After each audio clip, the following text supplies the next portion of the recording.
Okay, so now that we know our 5 factors, there's other things we also still have to consider. So yes, those 5 factors greatly um, influence the success or failure of a product, but you also have to think about the design. So not only do the 5 factors influence product success, but also product's design. Taking in the 5 factors could change how a product is developed and designed, however. So thinking about those 5 factors, a company's going to think about those prior to designing their product. But then once they have those in their head, they're going to figure out, okay, now this is better than this is going to advertise better. This is going to be more environmentally friendly. Then they have to think about how to design the product. Now, design could be a whole bunch of different things. So think about phones. So people either like iPhones or people like Androids.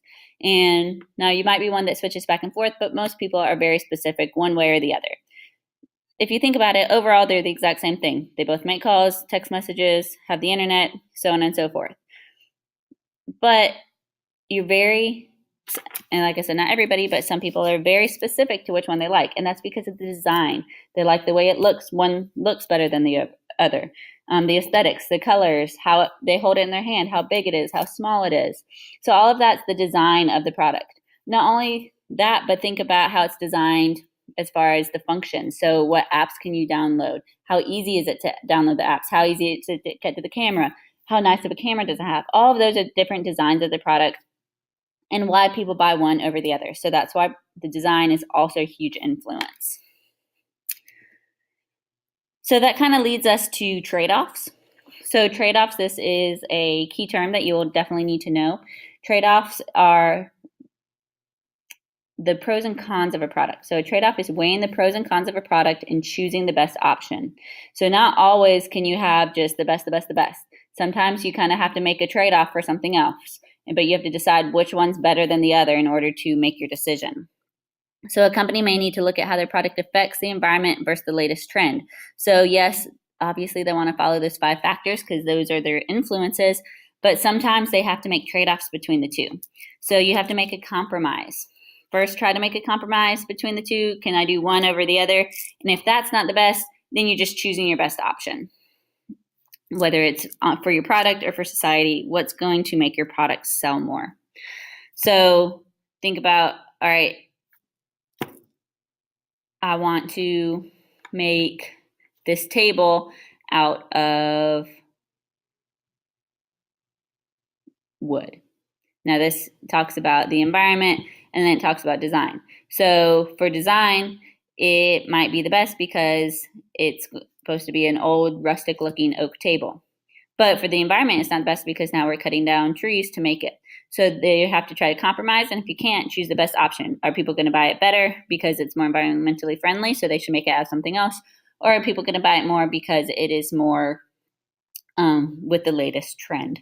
So again, that's just your trade-off pros and cons. And we'll talk about this a lot more throughout the semester.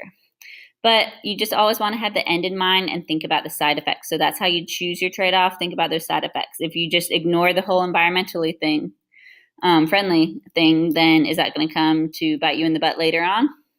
Or is it going to be okay? So what are the side effects? All right, so that ends our set of notes. So now you have 2 sets of notes, the 1.1, what's technology, and 1.3, advertising, marketing, and effects on technology. All right, so make sure you save that PowerPoint that you filled in. Save it onto the H drive, upload it into Google Drive.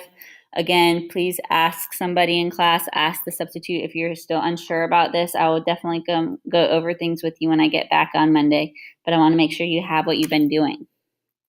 Okay, so with that being said, now that you're done, you're going to complete the assignment for today. So if you scroll to the bottom of Haiku, under Unit 1, there's 1.3 Best and Worst Products. So I kind of want to explain this a little bit so it makes sense. It says, read the assignment attached. We've talked about how products sell and the attributes that go along with them. That was what your notes were on. In this assignment, you'll be looking into the best and worst products of the past 3 years. And then make sure you turn it in on Haiku over here on the right-hand side when finished. Okay, so when you download and open up this assignment, sorry, I have too many things open. It looks, oops, there it was. It looks like this. Okay, so it says you're going to use the websites below to research one of the most successful and one of the least successful products over the past few years. And you're just going to complete this organizer as you do it. And for each product, you're thinking about how the advertising means strength of economy, goals, fads, all contributed to success or failure. So those 5 factors. So here are a few websites that you can just click and use.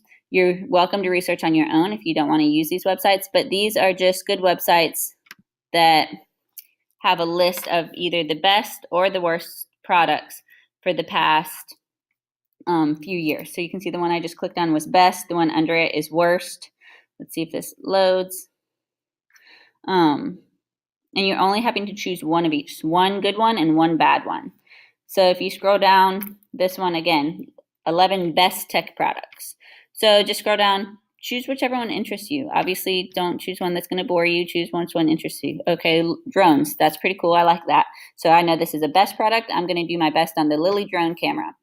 There's a little bit of a blurb about it, but not too much. So now that I know my product, I'm going to have to copy and paste it or retype it into a Google search. So go to Google and then type your Lily drone camera. And now I can find a whole bunch of things about Lily to be able to answer the rest of the questions. So you're not going to find the answers necessarily on these websites. The websites are just there to give you your product, and then you're going to research. So do your successful product first. Make sure you type your name here. So I'm going to type Lily drone camera. And then answer just these 5 questions. It's very simple. How is the product advertised? So that's in your research. In your research, what did you see? Did they have YouTube videos? Did they have, if you go to images, are there so there's not very many magazine images with this. So they didn't advertise in print. They advertised mainly online in videos. Are there commercials? So type Lily drone camera commercial. See if anything pops up. And there's a few. And so that's what in here you're going to type to me, all right, it was advertised with a commercial video. And then tell me what was in the video. In the video, blah, blah, blah. So I know not only that you saw how it was advertisement, but you actually saw the advertisement itself. Or if it was a magazine advertisement, just say magazine. There was a picture of whatever it is. Who is the target consumer? That means who are they trying to get to buy the product? So are they trying to get children to buy it, adults to buy it, stay-at-home moms to buy it, working people to buy it, elderly people? Who is the target consumer? It could be it could be everybody. It could be ages 18 to 90. It could be ages 16 to 21, whatnot. Just tell me who the target consumer is. How did the economy affect the sales? So is the economy really good? Was it really bad? Obviously, if it was a successful product, something's going to be good about it. And for your worst, something's going to be bad about it. And that's just kind of think about, all right, did people have a lot of money or not? You might not necessarily find that online, but you're going to think about it and answer in your own words. What were the goals of the company? So tell me the name of the company. So just research who made it. So Lily Drone Camera Company. And, oops, I'm still on videos. And then you can open it and read it and say who the company was, and then see what their goals were. Some companies will have specifically on their website their goals. Some of you will have to just kind of figure out their goals from what they sell. And then lastly, were there any fads? Remember, that means trends that contributed to the success of the product. And what were they? So that's thinking about, all right, well, now technology is really big right now. And so is that why people are buying drones? That's going to be a trend. If skinny jeans are the trend, a lot of people are buying skinny jeans. If silly bands are the trend, so on and so forth. So were there any trends that happened? All right, so then you're going to do the same thing for your failed product. You're going to find the worst and type it, and type it and fill in the exact same thing. Then just make sure you fill it in on Haiku or turn it in on Haiku when you're finished. Save in your H drive, Google Drive, and turn in.